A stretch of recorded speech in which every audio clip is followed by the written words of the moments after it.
Baik, Assalamualaikum warahmatullahi wabarakatuh. Waalaikumsalam Waalaikumsalam warahmatullahi warahmatullahi wabarakatuh. wabarakatuh. Pada pertemuan hari ini kita akan melanjutkan mata kuliah kita di ekonomi pembangunan ya. Materi hari ini kita memasuki pertemuan yang ke 11 ya. Materi yang ke-11 mengenai kemiskinan. Apakah share screen saya sudah terlihat, teman-teman semua?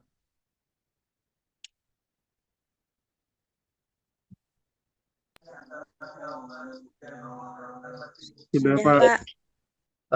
Materi hari ini adalah tentang kemiskinan. Sebelumnya, ini sudah sesuai dengan RPS kita di pertemuan ke-11, kita akan menjelaskan mengenai kemiskinan ya. Definisi, dimensi, jenis, penyebab, dan upaya penanggulangannya. Begitu. Sebelumnya saya juga sudah mengupload dan men-share materi ini kepada teman-teman semua ya di LMS kita di aplikasi Edlink ya, dan sebagai salah satu sarana pembelajaran ya di aplikasi tersebut saya sudah men-sharekan materi ini begitu. Dan ini adalah capaian pembelajaran kita ya setelah eh, menyelesaikan materi hari ini ya, mahasiswa mampu menjelaskan definisi kemiskinan, kemudian teman-teman mampu menjelaskan dimensi kemiskinan, kemudian teman-teman mampu menjelaskan jenis-jenis kemiskinan, terus teman-teman mampu menjelaskan penyebab kemiskinan, selanjutnya upaya penanggulangan kemiskinan. Baik, yang pertama adalah mengenai definisi kemiskinan ya. Jadi kemiskinan itu merupakan kondisi gitu ya seseorang atau kelompok gitu ya yang tidak memiliki sumber daya yang cukup gitu ya untuk memenuhi kebutuhan dasar hidup mereka ya. Seperti mereka tidak bisa memenuhi kebutuhan makanan, kemudian tempat tinggal, pakaian, pendidikan, kesehatan, dan lain sebagainya. Gitu ya. Kemudian dalam cakupan yang lebih luas lagi gitu ya, ada istilah yang disebut sebagai kemiskinan multidimensi. Artinya kemiskinan yang dari berbagai dimensi gitu ya, bukan cuman dari segi moneter saja atau kekurangan uang, makanan dan lain sebagainya. Tetapi lebih luas lagi, yaitu kekurangan tidak bisa mengakses fasilitas dasar untuk meningkatkan kualitas hidup ya seperti kekurangan akses terhadap pendidikan gitu ya, kesempatan terhadap kesehatan. Selain itu juga akses untuk mendapatkan pekerjaan gitu. Nah, selanjutnya adalah beberapa dimensi kemiskinan ya, begitu. Nah, dimensi kemiskinan itu setidaknya ada 4 dimensi ya. Ya. Yang pertama adalah dimensi kemiskinan ekonomi ya. Saya rasa sudah jelas ya, dimensi ekonomi ini ya secara ekonomi ya, kemiskinan itu ya orang yang tidak memiliki uang, tidak ya yang kurang ya dari segi ekonomi begitu. Kemudian dari segi sosial begitu ya, teman-teman mungkin pernah mendengarkan kemiskinan ya dari dimensi sosial ya. Orang-orang yang miskin itu biasanya eh, terjadi keterasingan ya secara sosial begitu ya. Selain itu juga mereka kesulitan mendapatkan akses dari layanan kesehatan gitu ya. Selain itu juga mungkin akses terhadap pendidikan juga kurang. Selanjutnya adalah dimensi infrastruktur ya.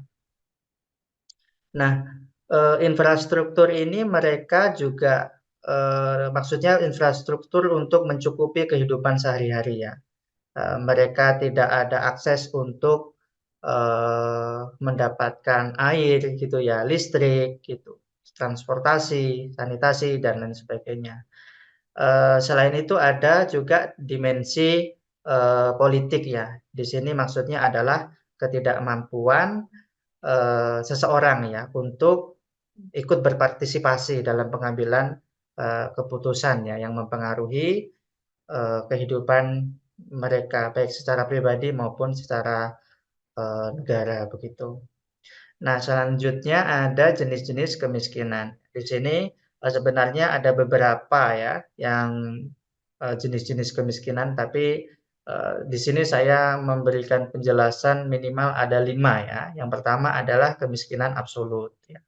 Ini mengacu pada kondisi di mana individu gitu ya atau kelompok gitu ya tidak memiliki cukup sumber daya untuk memenuhi kebutuhan dasar ya. Seperti yang saya sampaikan sebelumnya, yaitu kurangnya terhadap akses makanan, pakaian, tempat tinggal, layanan kesehatan, pendidikan, dan lain sebagainya. Kemudian jenis kemiskinan yang kedua adalah jenis kemiskinan yang disebut sebagai kemiskinan relatif. Ini mengukur kemiskinan dalam konteks sosial dan ekonomi ya di wilayah tertentu gitu ya. Ini berarti seorang dianggap miskin gitu ya, mereka tidak memiliki pendapatan atau sumber daya yang memadai dibandingkan dengan standar hidup umum ya, yang ada di masyarakatnya begitu. Nah, kemiskinan relatif ini setiap negara mempunyai ukuran yang berbeda-beda. Mungkin di Indonesia tingkat kemiskinan relatifnya berbeda ukurannya dengan di negara yang lain, seperti Malaysia, Singapura, dan lain-lain. Selanjutnya ada kemiskinan struktural ya, kemiskinan struktural. Nah, kemiskinan ini disebabkan oleh faktor yang bersifat sistemik ya, terstruktur ya, yang ada pada kondisi sosial ekonomi masyarakatnya begitu. Nah, faktor-faktornya itu ada banyak ya, seperti diskriminasi, kemudian ketidaksetaraan, kemudian distribusi sumber daya yang tidak seimbang begitu ya dan lain sebagainya begitu. Selanjutnya ada yang disebut sebagai kemiskinan siklis ya. Kemiskinan ini gitu ya terjadi karena fluktuasi ekonomi ya dalam jangka pendek begitu. Nah, ada beberapa hal yang menyebabkan terjadinya kemiskinan siklis ini, teman-teman. Seperti resesi ekonomi ya atau krisis ekonomi gitu ya. Kemudian penurunan industri, bencana alam gitu ya dan lain sebagainya. Selanjutnya ada kemiskinan kronis ya. Kemiskinan kronis gitu ya, yaitu kemiskinan yang berlangsung dalam jangka yang lama, bahkan sepanjang hidup seseorang. Makanya disebut sebagai kemiskinan kronis gitu ya. Nah, kemiskinan ini gitu ya, seringkali dikaitkan dengan kondisi ya yang sulit untuk diubah ya karena ya sudah kronis ya. Nah, kemiskinan ini ya bisa jadi disebut juga sebagai kemiskinan yang sudah mendarah daging gitu ya. Karena sangat sulit untuk diubah bahkan sudah mempengaruhi mental gitu ya. Mental yang bersangkutan gitu. Nah, eh selanjutnya kita memasuki pembahasan mengenai beberapa penyebab ya, penyebab dari kemiskinan itu sendiri begitu ya. Nah, setidaknya saya menyampaikan ada 6 ya kemiskinan, penyebab kemiskinan. Yang pertama ya kemiskinan dari disebabkan oleh dari faktor ekonomi gitu ya. Nah, dari faktor ekonomi ini bisa jadi gitu ya, salah satunya disebabkan oleh kurangnya, atau tidak tersedianya lapangan pekerjaan gitu ya. Kemudian, rendahnya upah yang ada di wilayah tersebut begitu. Atau terjadi fenomena-fenomena ekonomi lainnya gitu ya, yang menyebabkan orang itu bisa menjadi miskin gitu ya. Selanjutnya adalah rendahnya pendidikan gitu ya. Nah, saya rasa ini jelas karena biasanya yang semakin tinggi pendidikan itu, maka dia akan bisa mencari pekerjaan yang layak gitu ya dan bisa membuat dia keluar ya dari garis kemiskinan. Selain itu juga faktor kesehatan ya. Saya rasa ini juga jelas ketika kita eh, tidak sehat gitu ya, maka kita tidak bisa bekerja begitu. Dan alurnya ketika tidak bisa bekerja ya otomatis kita masuk dalam kategori ya bisa lama-kelamaan bisa menjadi miskin begitu. Selanjutnya dari sisi sosial gitu ya. Terjadi seperti adanya diskriminasi begitu ya, marginalisasi, kemudian ketidaksetaraan gender gitu ya, yang membatasi peluang-peluang seseorang atau kelompok tertentu gitu ya untuk mendapatkan pekerjaan yang layak gitu ya. Nah, ini juga menjadi salah satu faktor yang menyebabkan kemiskinan. Selain itu juga ada faktor politik ya, teman-teman.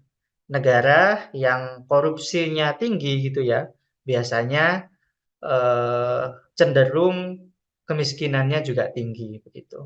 Selanjutnya lingkungan ya, lingkungan seperti terjadi degradasi eh, cuaca gitu ya, alam gitu ya, adanya bencana gitu ya.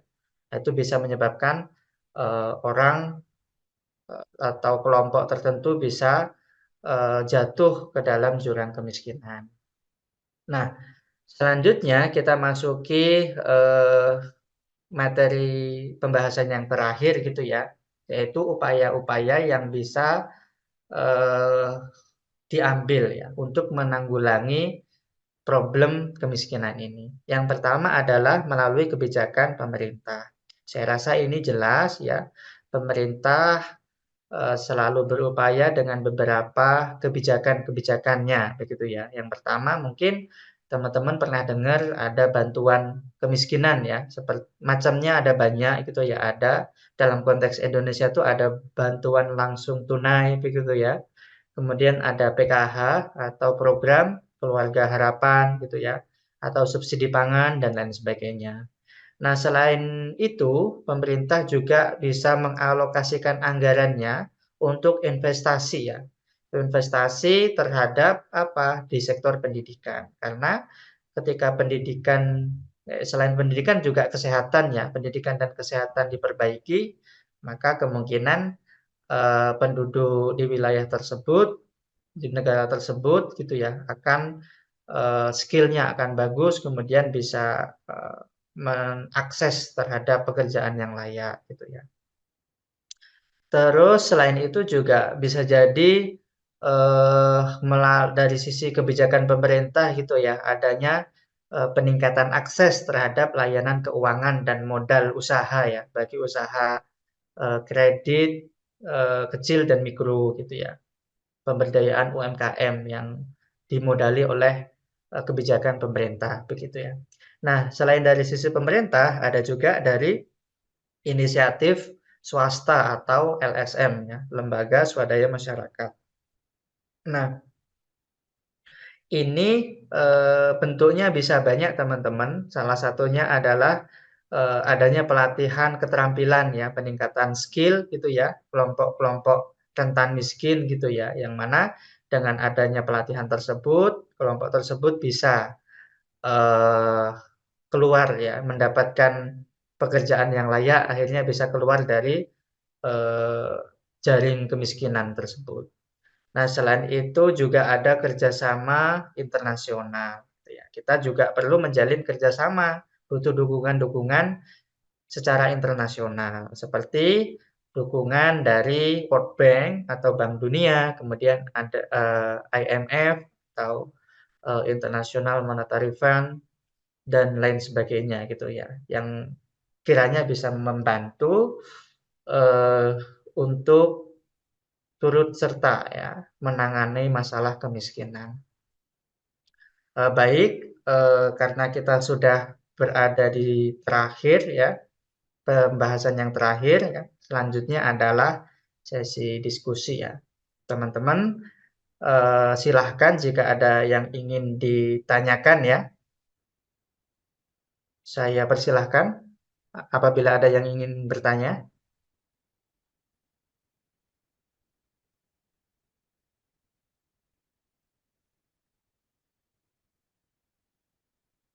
Oke, Izam Zamali, silahkan. Baik, Pak. Saya Zamzam Ali dengan NIM 30322111041. Izin bertanya, Pak. Tadi kan Bapak menjelaskan tentang upaya penanggulangan kemiskinan, yang salah satunya itu adalah kebijakan pemerintah. Nah, Baik. dalam penanggulangan kemiskinan ini, kebijakan apa yang paling efektif dalam pengentasan kemiskinan tersebut, Pak? Mungkin itu, Pak, pertanyaan dari saya. Baik, terima kasih atas pertanyaannya kepada Izam Zamali ya. Eh, Kebijakan apa yang paling efektif ya yang bisa diambil oleh pemerintah gitu ya. Kalau menurut saya gitu ya, yang paling efektif adalah dari sisi investasi di bidang sumber daya manusia. Melalui apa? Melalui sektor peningkatan pendidikan ya. Jadi ketika pendidikannya itu diperbaiki gitu ya, anggarannya juga ditambah gitu ya. Selain itu juga kualitasnya juga diperbaiki gitu ya. Maka ini akan berdampak jangka panjang ya. Jadi dari kecil sudah diperbaiki kualitasnya gitu ya, pendidikan gitu. Nah, maka ke depan dalam jangka panjang gitu akan bisa menghasilkan SDM-SDM yang unggul sehingga ketika pada masanya ya memasuki dunia kerja gitu ya, skillnya bagus gitu ya. Nah, mereka bisa siap memasuki dunia kerja dan mendapatkan pekerjaan yang layak, kemudian penghasilan yang bagus juga gitu. Sehingga bisa keluar dari jeratan kemiskinan ini. Baik, apakah ada yang ingin ditanyakan lagi, teman-teman semua?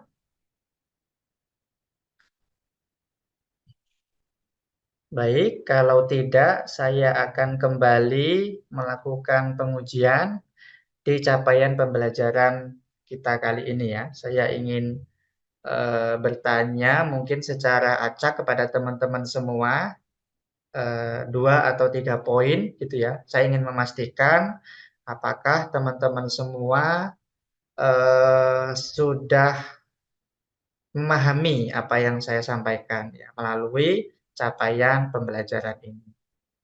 Oke, mungkin yang pertama saya ingin bertanya kepada Nabila ya. Apakah ada di sini Nabila? Ada, Pak. Baik, untuk Nabila silahkan eh, coba jelaskan di poin CPL yang pertama gitu ya. Jelaskan apa itu kemiskinan ya, definisi kemiskinan gitu. Baik, Pak, izin menjawab.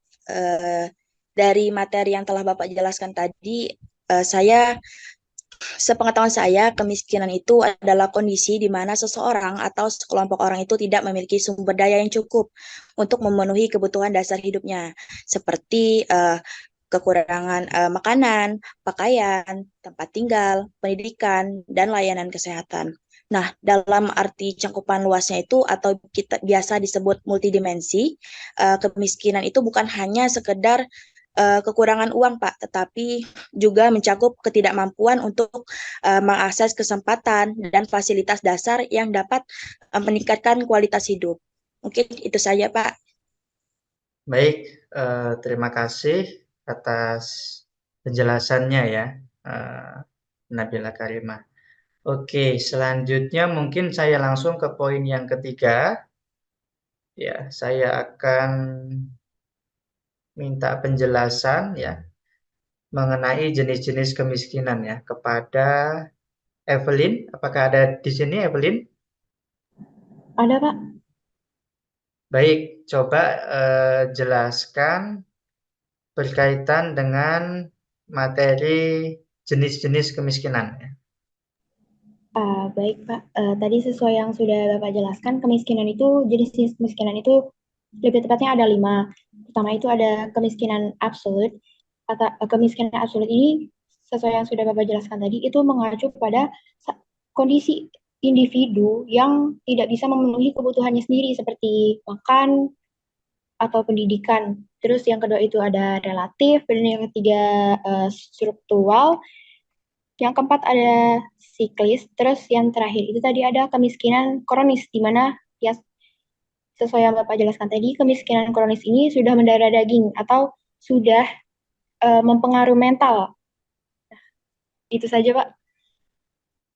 Baik, terima kasih kepada Evelyn atas penjelasannya. Ya mungkin ini yang terakhir ya, saya ingin mengecek ya pemahaman teman-teman semua. Langsung ke poin capaian pembelajaran yang kelima.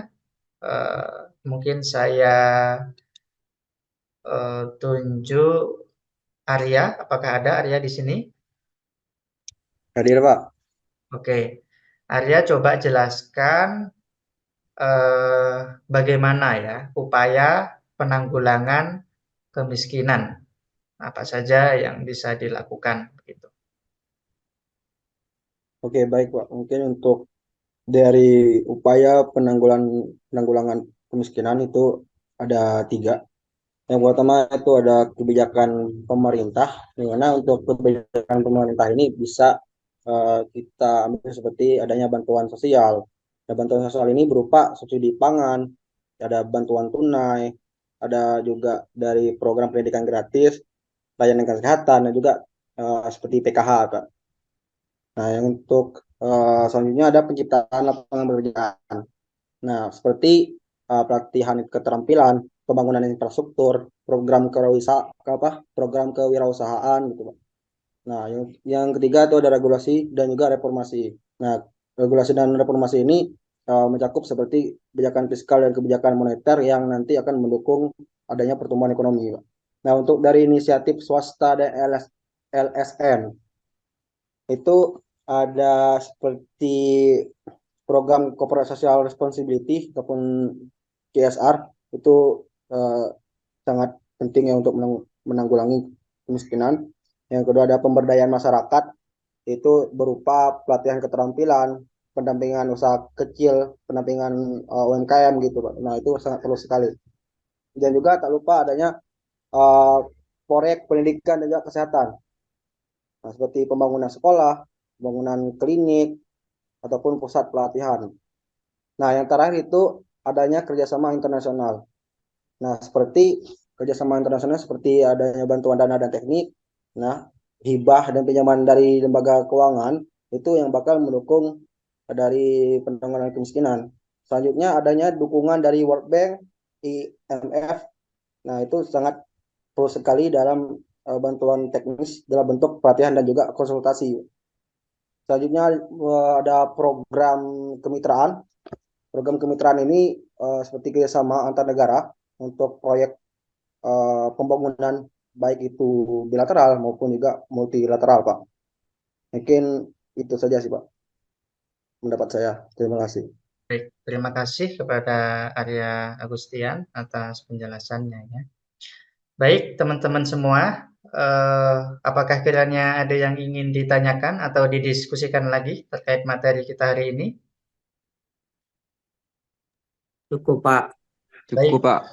Oke, kalau cukup mungkin cukup ya untuk materi hari ini. Saya mohon maaf bila ada salah kata kepada teman-teman semua atau kekurangannya dalam menyampaikan materi pada hari ini ya.